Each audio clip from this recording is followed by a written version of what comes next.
Hey friends, and welcome to day 2 of the 14 Days of Crafty Love 2024 Valentine's Day series.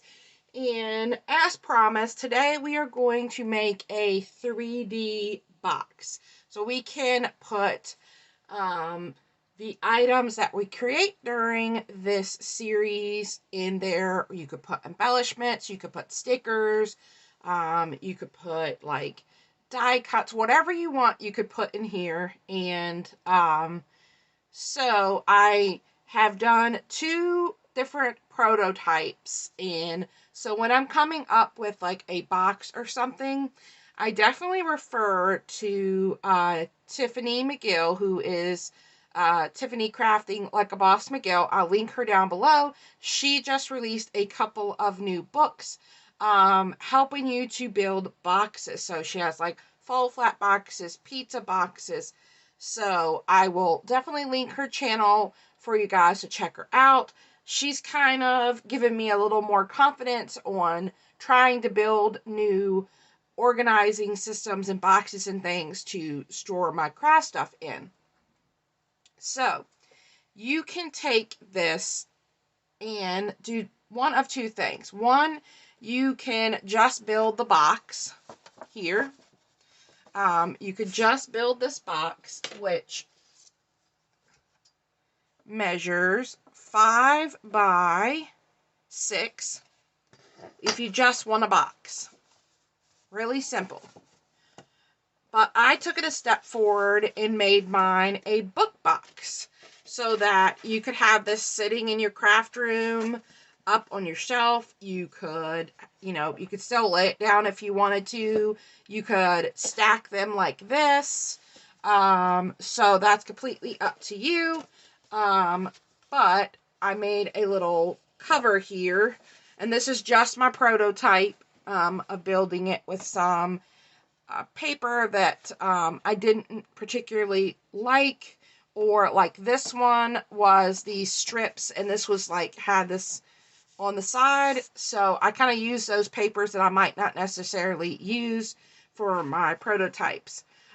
So for this, I think I would add maybe ribbon to keep this closed, or you could add a little glue dot or a Velcro dot or what have you to keep your page from popping open. But let's go ahead and get started. So we're going to build this today with the little sleeves. So we're going to make our little book box. And what you're going to need is 3 pieces of paper. Now the cover, you could use an 8.5 by 11 sheet of paper, but for the box itself, you're going to need 2 pieces of 12 by 12 paper. So you'll need 3 sheets of paper. I am using my paper trimmer.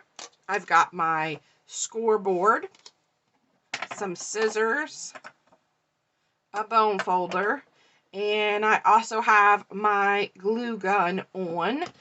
For the sake of this video, to make it go faster, I'll use my glue gun, but normally if I'm building a box, I'm using wet glue. So art glitter glue, Barely Arch glue, Aleene's Tacky, whatever you would like. But then that gives you a chance to kind of reposition your box. But for the sake of the video, I'm going to use my glue gun. You could also use, if you have like an ATG gun that's a really strong adhesive, you could use that as well. So let's set the scoreboard aside. And I have decided to use this heart paper and this solid, because you're not really going to see this much, I'm going to use this solid pink as my box. And then I'm going to use this fun arrow pattern that I just found in my stash. You will see this when I do my 12 by 12 paper purge, my 12 by 12 loose sheet paper purge. You'll see this pop up in that video. But I'm going to use this for my cover. It is double-sided. I really like the arrows, and the inside is like this. So you could use this paper like this. You could use this paper like this. I kind of like the arrows going from side to side instead of up and down. So I think I'm going to use that, and then that would be your back side. So let's start with our cover first. And for our cover, you are going to need a sheet of paper. You're going to need, I'm sorry, I'm wrong. You're going to need 2 sheets of paper. So for your cover of your book box, you are going to need 2 sheets. You are going to need 2 sheets of cardstock. You can use, I would use a more heavier weight cardstock. You're going to need 2 sheets that are 7 by 8. So you could use 2 pieces of 8.5 by 11, or you could cut down 12 by 12 like I am. So you need 2 sheets of 7 by 8, and I'm going to use this solid black, and then I'm going to mat it with this pretty arrow paper here. So let me just show you here how I figured out my cover. So I just drew my box, and I drew my spine in, and then my sides. So I knew I wanted my cover to be 6 inches. So I knew I wanted it to be 6 inches, and I knew I wanted my spine to be 2 inches, and I wanted it to be 7 inches tall. So we have 7 by 6. So Tiffany shows you how to do this wonderfully, but what you do is you draw out your box. This helps me. Maybe you don't need to do this, but it helps me. And then because we know this is going to be over 12 inches, we will need 2 pieces of paper. So then you put these 2 boxes together and add 6 plus 2, which is 8. And then you put these 2 together, which is going to be 8. So that means you're going to need a 7 by 8 piece of paper on both sides. So you need 2 pieces of 7 by 8 to make the cover of our book box. And then we are going to score them. Excuse the white out here. I was figuring out my measurements. You are going to score on the 8-inch side at 6. So let's go ahead and cut our paper down. If you feel comfortable, you could cut these 2 together if you want, or cut them separately. I actually just line mine up nicely and cut mine together here because I don't have anything too terribly thick. So we have 7 by 8. And then we are going to have a little bit of scrap paper, but I will be using this for other projects, so not a big deal. All right, so we have our 2 pieces cut. Now we need to go ahead and score our 2 pieces on the 8-inch side at 6. So we're going to do 6 and 6. And that is going to give us our 2-inch spine. So that's all the scoring we need to do right now for the cover. Then you're going to fold and burnish on your score line. And for this, I am going to use my wet glue, because what we're going to do is we are going to put these 2 together like so.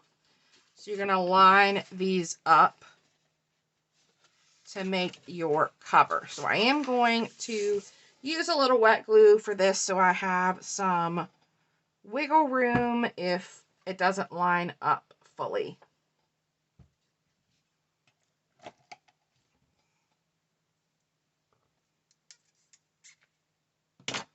I need to clean my glue here.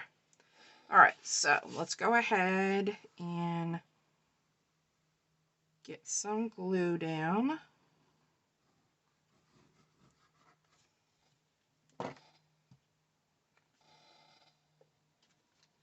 And then you want to make sure you don't cover up that score line, but you want to add this right up to it, and you want to be mindful of your other score line as well.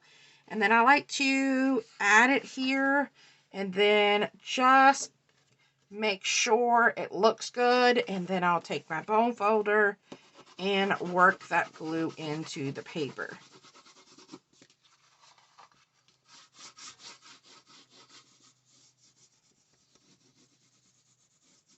I'm going to do that on both sides, making sure this is sticking down nicely. Looks like I might need a little extra glue right there.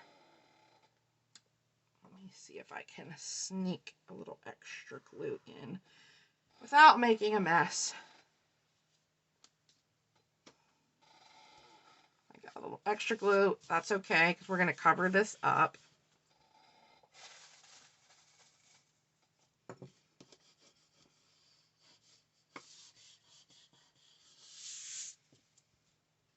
All right, and there we go. So I'm going to leave this laying flat to dry, and then we're going to move on to our inside box. Grab your paper trimmer and your 2 sheets for the inside, and your inside box, you need 2 sheets, 2 pieces that measure 9.5 by 10.5. And we're going to score on all sides at 2 inches. So here I have my diagram here with my box. So these are my flaps here. I know I want my box to be 5.5 inches by 6.5 inches to have a little bit of wiggle room on all 4 sides. So what you do when you're doing a box is you have your up and down and your side to side. So when you're adding, I've added a little bit of red under this one to know that I need to measure my 6.5 plus 2 plus 2, which gives me 10.5. And then I need to measure my up and down, which is 5.5 plus 2 plus 2, which is my 9.5. So having that diagram, using the colored pens, you could, circle the numbers. I just underlined them. And because I want that 2-inch spine on my box, I know that my flaps need to be 2 inches, and I know that I need to score on all 4 sides at 2. I hope that makes sense, but if I'm not making sense, make sure you head over and check out Tiffany, because she explains it different than I do and a lot better than I do. She is the box queen. So grab your 2 sheets and let's cut them down to 9.5 by 10.5. Now, if you have a directional paper,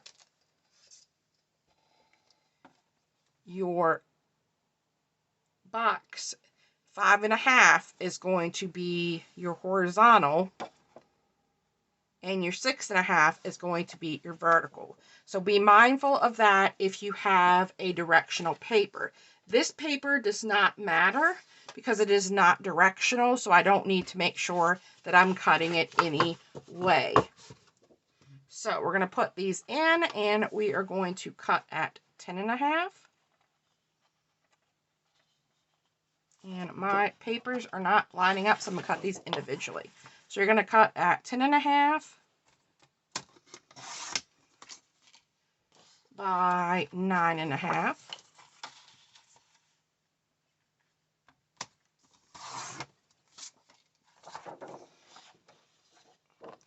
And another thing to point out is if you're cutting your paper at 10.5 and you are cutting it right before this line, make sure you're doing that for all of your cuts. I cover up the black line so that I make sure that on each of my cuts, I'm covering up that black line. So then your box will be square And so I'm going to make sure that I cover up that line. I'll flip this. I got a little ding in this paper on that side. Okay, so covered that up and trim. And then you are going to have a few scrap pieces. These are perfect for rosettes, or you can use them to make scrap embellishments. All right, so you are done with your paper trimmer. Let's pull back out that scoreboard. And remember, we are going to score on all sides at 2. So just rotate your paper and score at 2 inches. I have both of my sheets scored at 2 inches on all sides, and I am done with my scoreboard for the remainder of the projects, so you can set that aside. Now, I like to go ahead and fold and burnish before I make any of my cuts. I find that easier for myself. You want to make sure that your paper is lining up nice and square on the sides as you're bending it. So you might have to do a little manipulation to get it to line up. We've got both of our boxes, our top and bottom, folded and burnished, and now we need to do a little trimming. Now, if you listen to Tiffany, you will hear you're going to cut up this square line on all 4 sides, and then we're going to do a little mitering. So you want to cut the squares, never the rectangles. And she says that a lot when she's doing that. So I like to cut on the other side of my score line so that I cut my score line away. That is just preference for myself. But we're going to cut up on all 4 sides. And here is our square. So I want to do a little mitering just to ease the bulk of my paper. So I want to do that on both sides, but I'm cutting into my square, never the rectangle. So let's do that again together. I'm cutting just on the other side of my score line so that I'm cutting that away from my project. And I'm cutting away some bulk of my paper by mitering my square. And I never cut the same amounts on my little squares. All right, one more time. We're going to cut up to our score line and miter our square. And then I'm going to do the rest of these off camera. So you work on cutting yours, and then we will come back and build our box. Okay, I have all of my squares cut and mitered. This I want to be the top of my box, and this is going to be my bottom. So I'm going to set my top aside, and I'm going to work on putting my bottom together. And you're going to take your tabs, bring them in, and line them up. Now, I like to do this before I glue to see if there's any of the paper that I need to cut, because I want this to be flush. I don't want any of my square to be sticking up. Like I have a tiny bit there, so I need to go in and trim that. And let's see, I have a tiny bit there. So what I need to do is go back in and straighten up that mitering a little bit to trim that off. And I think I have it all done. And then we are going to go ahead and start gluing. So here is where you would put your wet glue on here if you wanted to do your wet glue. We're only going to add glue to our squares. So I'm going to go ahead and use my glue gun just so it will glue and dry quicker. But the glue gun does not give you any room to maneuver your box around. So I strongly suggest using wet glue.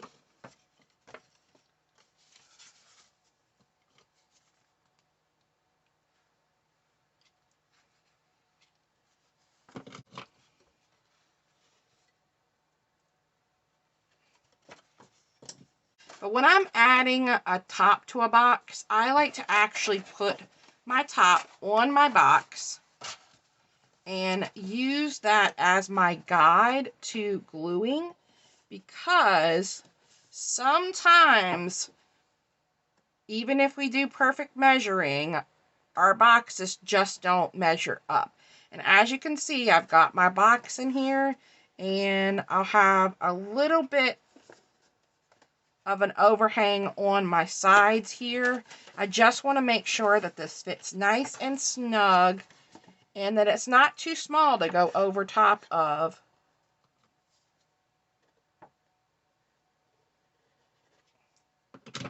the bottom of my box. So I'm going to match that up. I think I definitely would use wet glue right now, but I'm gonna go on with my hot glue, and I'm gonna lift this up and add some glue,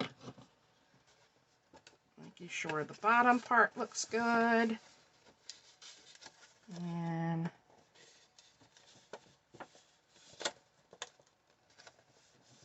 there we go. Got a little glue on the outside there. So as you can see, it didn't quite line up, but then I'm going to make sure that this is going to work on this side. So I'm going to fold this flap down, and I'm going to go ahead and try to add my glue on both of these. And then, careful not to burn myself, bring my box in. And I'm not perfect when I build a box. We are crafters. You know, we're not a machine. We are not going to make perfect things. All right, so now we have our box. So, as you can see, it fits nice on here. It's not buckling. Let's see. Yeah, that was not. There's no buckling on this one. You can see how it didn't line up perfectly. That's because I forgot to do this trick with this box. So it didn't turn out perfect. But now we have our box, and I want to go ahead and map my black cardstock. So I want to do that before I build my box. And just so you have the measurements, if you want to use a solid base and do it, remember it's going to be 7. So I'm going to leave it 1/8 of an inch. So I'm going to do 6 7/8 by 5 7/8. So I'm going to cut 2 of those. So we need to cut our pattern paper 5 7/8 horizontal and 6 7/8 vertical. So I'm going to go ahead and cut mine at 5 7/8 first. And 5 7/8 is right there before our 6, that little notch there. So we're leaving that little 1/8 of an inch border. So 5 7/8 by 5 7/8. And I cut on my shortest length so that I could use both of these sheets. Now I'm going to turn it and cut it at 6 7/8.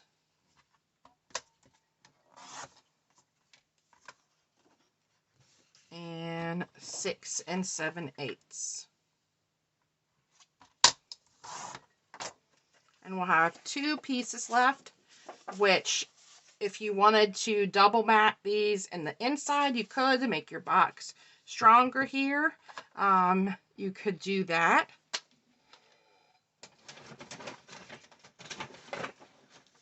And then, let's see, I'm going to put them like this. And see, you can see we just have a tiny bit of black border around the edges. So I'm going to use my glue. Now, if we want to add a ribbon here to tie off our box, this would be a perfect time to add that ribbon underneath this. So I think I want to do that. Let's use this pretty gingham here from Joann's. You could also go ahead and add a Velcro dot, a glue dot, or anything, but I think I want to go ahead and have mine closed with some pretty ribbon. And I'm going to think about how much I want to have hanging off. About that, I don't want a lot. And then I'm going to double it, and then I'm going to add a little extra so that I have that as able to glue.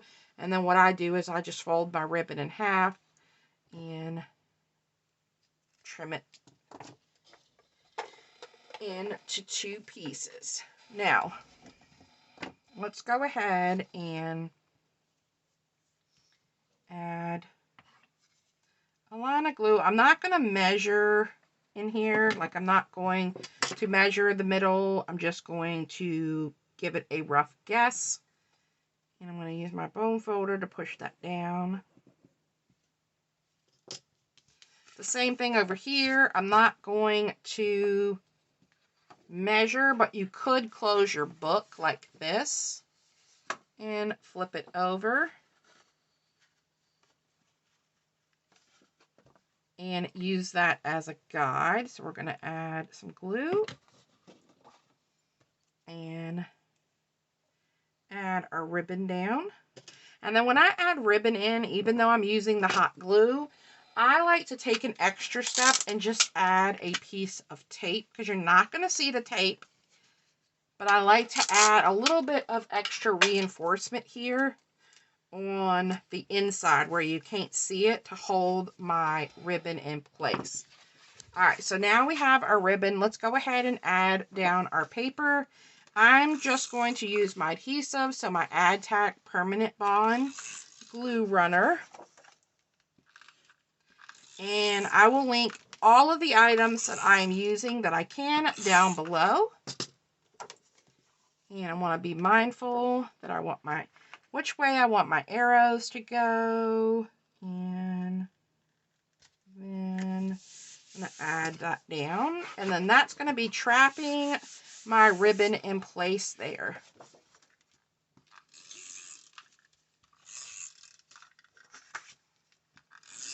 I think this would be cute if you made one of these and filled it with goodies for Happy Meal or for a swap. These would also be really cute to use as organizers in your craft room to, like I said, organize your collections. That went, as you can see, I shifted my paper a little bit here. It's not going over the edge. It's right on the edge. It's my back of my book. I'm not worried. And then we have our spine here. So my piece is not big enough to cover my spine here. You could leave your spine black. You could use a different pattern paper. I am actually going to leave this blank for now because I am going to decorate this. So I'm going to put something over this, so you're really not going to see the black anyway. All right, so now we have our cute arrow paper matted on the front, and we need to add in our box. So the reason I sized my box like I did was to give myself a little bit of room around the edges. Now, for this part, I am going to grab my wet glue because I want to make sure I have time to move this around if I need to. I'm going to keep my box together, and I'm just going to add some wet glue on the back here. Now, again, if you don't want to make the cover and you just want to make the box, you can do that as well. And then I like to, I'm going to move this a little bit closer to me so I can put that in the center. Sorry if my head is in the way, but I want to kind of put that in the center, and then I'm going to turn it over, use my bone folder, give that a good press, and then I'm going to go ahead and open my box carefully. And then I'm going to, you could use your hand, you can use your bone folder, you could use your Cricut scraper. I think I will use my Cricut scraper to get in those corners really well.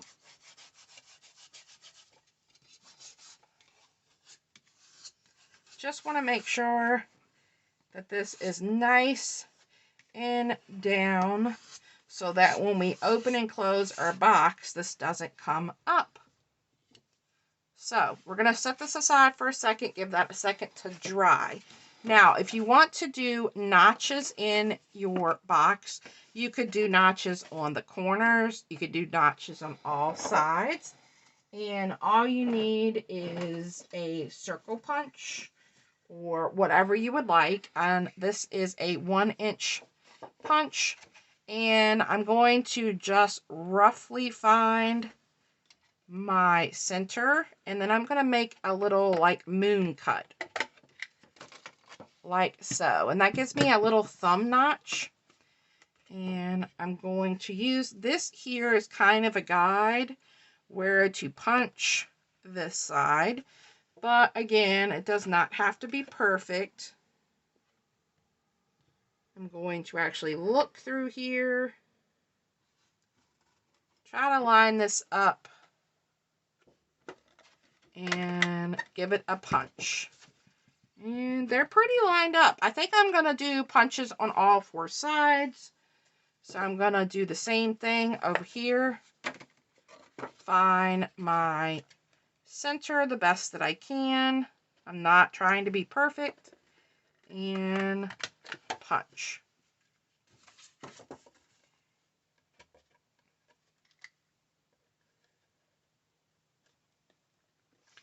And I feel like, whew, that was really off. All right. And there we go. We have 4 notches in our box to help us lift it off.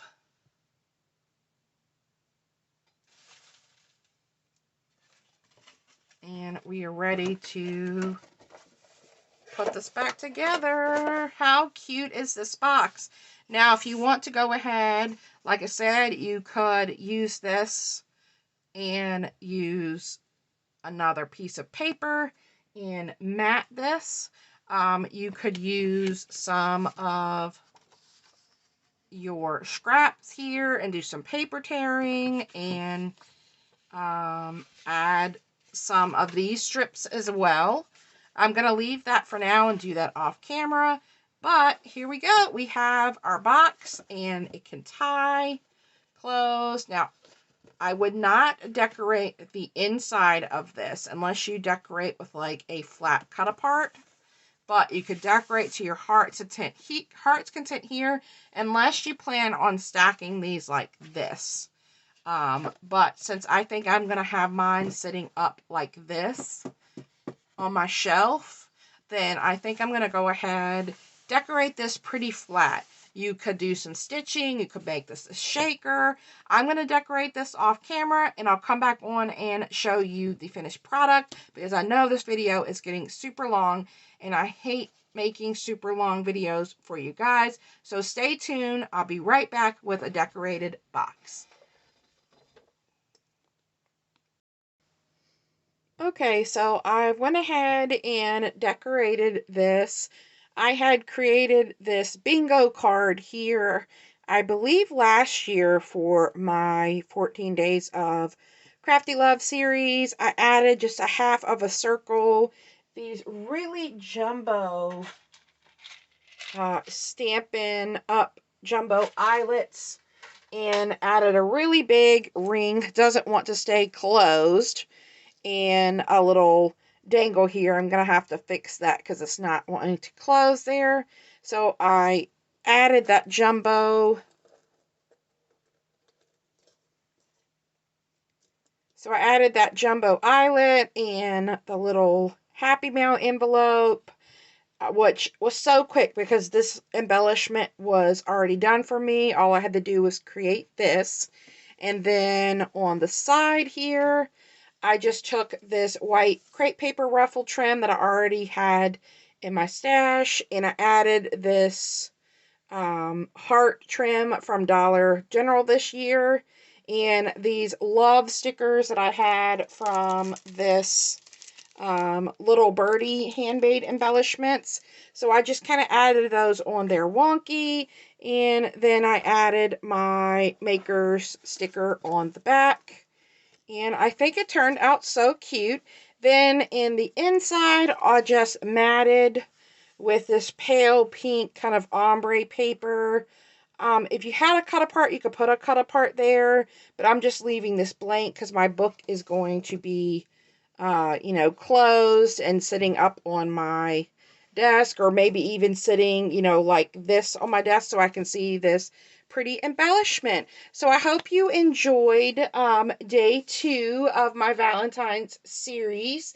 And if you stop back by tomorrow, we will be doing an ATC card for Eat Ice Cream for Breakfast Day, I believe it is. But the ATC card is going to be about ice cream. So we're going to make that fun for my weekly ATC card. So I hope to see you then. Have a great day, guys. Bye.